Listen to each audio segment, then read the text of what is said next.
Kemi parasysh edhe ngjarjet e brendshme në Amerikë. Në nëntor janë zgjedhjet për kongresin, midterms që quhen, dhe nëse kjo luftë zgjatet dhe do jetë kjo një goditje? Patjetër që po. Duhet kemi parasysh që në Senat vetëm me një vot lëvizet. Deri tani, sipas sondazheve, demokratët shkojnë në 18+. Dhe aty pastaj bllokohet e gjithë presidenca, sepse ku do kalojnë ligjet. Pra, janë gjitha pasoja, sepse u tha që do kemi rritje të çmimit të naftës, të gjitha nën produkteve të saj, por jo vetëm të këtyre, por edhe të ushqimit, edhe gjitha gjërave të tjera, sepse është një zinxhir dhe kjo ndikon direkt tek konsumatori. Vetëm në muajin shkurt, ekonomia amerikane ka humbur 92.000 vende pune, që është një shifër shumë e lartë dhe... Po pse? Po, tash pse? Ka shumë gjëra, arsye, por arsyeja kryesore është që reformat që janë pretenduar që do bëhen, nuk po ecin ashtu siç duhet, pra, dhe kanë ngecur, dhe kjo reflektohet direkt. Ekonomia amerikane është një termometër shumë i delikat, i cila jep me njëherë ato indikacionet e tia jep në vendet e punës. Dhe vendet e punës janë shumë të rëndësishme për të përcaktuar edhe se si po ecë ekonomia. E kuptoj. Dhe me që nësejmi tek ekonomia. Ergis, do na ndihmoj regjia pak me tabelën për të kuptuar edhe efektet ekonomike. Okej. Mirë është ta shpjegoj atje. Po.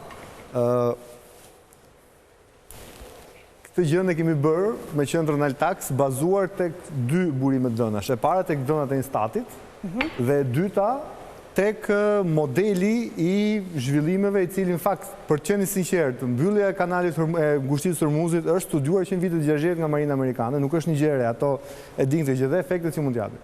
Dhe kemi marrë dy skenar. Aktualisht jemi në javën e tretë të luftës. Supozojmë sikur java zgjat lufta në fani zgjatë edhe 2 javë të tjera, dhe skenarit pra deri në fund marsit, pra le të themi 4 javë, 5 javë që famshëm ka thënë presidenti Shërbave, por në një rast tjetër e ka përmendur rastin 2 apo 3 mujor. Dhe supozojmë sikur zgjat 2 muaj. Këto janë dhënat për Shqipërinë. Çfarë ndikimi jep? Tani gjëja që na vjen në parë është kjo, karburanti. Çmimi i karburantit që ne kemi parë që nga 178, për shembull aktualisht është mbi 200 lek litri i naftës. Po të shikojmë skenaret, kjo me jeshile është skenari 4 javë, kjo me të kuqe është skenari 2 muaj.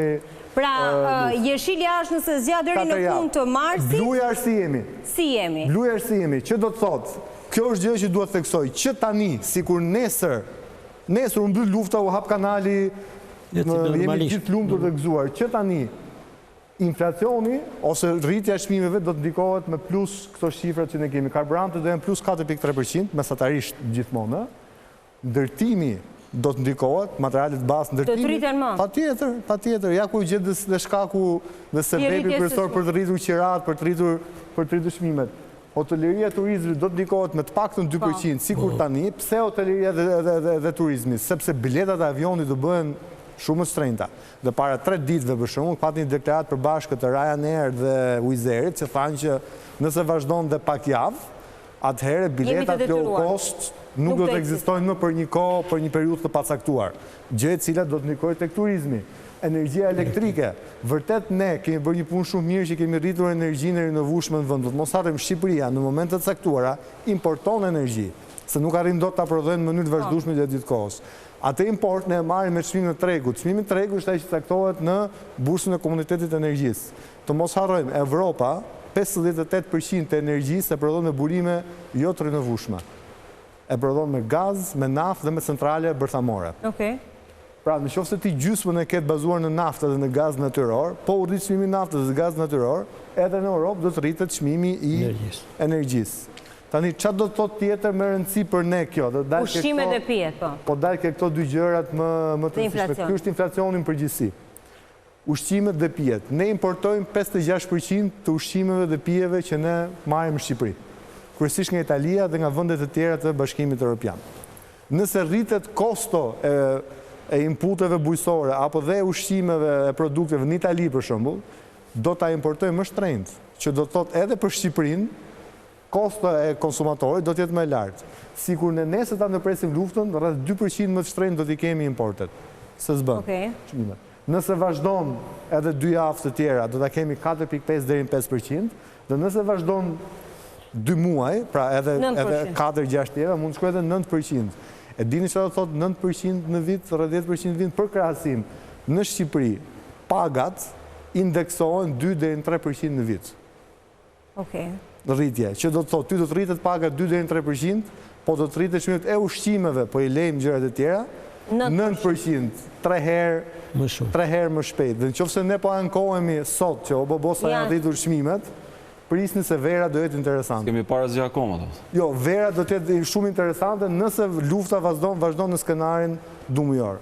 Po edhe nëse vazhdon dhe 2-3 javë tjera, prapë për ne do të jetë çfarë në këto skenar që kemi? Dhe të gjitha modeli është nga Oxford Economics, se të mos më thonë pastaj nga e gjetë modelin, mund të jap të burimin ku e gjeni.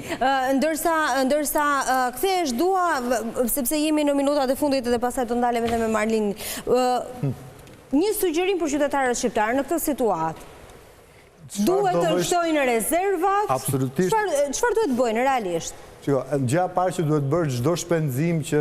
Sepse këtë i thash duhet pastruar bunkeret, tani flasim dhe për rezervat. Jo, realisht në situatë... Pa dyshim rezervat, po bëj dhe unë atë gjën që thanë edhe generalët e NATO-s dhe u bë dhe për stërvitjen e sotme në Hamburg, që çdo familje duhet ketë disa rezerva, paktën në ushqime bazë në ujë. Në ujë? Po, patjetër, se edhe ujë në shishe ujë. 3 ditë paktën deri në 1 javë mundësisht. Por, ajo që është më rëndësishme, sepse ky efekt nuk është do të ndihet javën tjetër. Këto janë efektet që ne do fillojmë të shikojmë verë. Prandaj thash vera do jetë interesante. Fundi majit, fillimi qershorit, pritet këtu, pritet në Evropë, pritet në SBA, pritet gjithandej. Dhe ajo që duhet bëjmë është që këtë kohë, kemi këtë 2 muajsh, 3 muajsh gati kohë, të fillojmë që të paktën ato shpenzime që mund t'i kemi sa do pak në thonjza të tepërta, të fillojmë t'i ekonomizojmë pak më mirë. Në momentin që fillojmë dhe ekonomizojmë pak më mirë portofolet tona, atëherë do kemi mundësi që ta kemi pak më të lehtë. Ti planifikojmë pushimet që tani, apo nuk u shkohemi? Absolutisht po, planifikojnë tani, sepse për ndryshe do t'i gjeni shumë shtrenjtë më pas. Edhe biletat avionit, nëse do lëvizni, kapën një tani, sa pa u rritur akoma dhe më shumë. Më falë vetëm një shtesë të vogël, në 5 ditët e para të luftës, Garda Revolucionare Iraniane tha që ne jemi të përgatitur, kemi rezerva për 6 muaj luftë.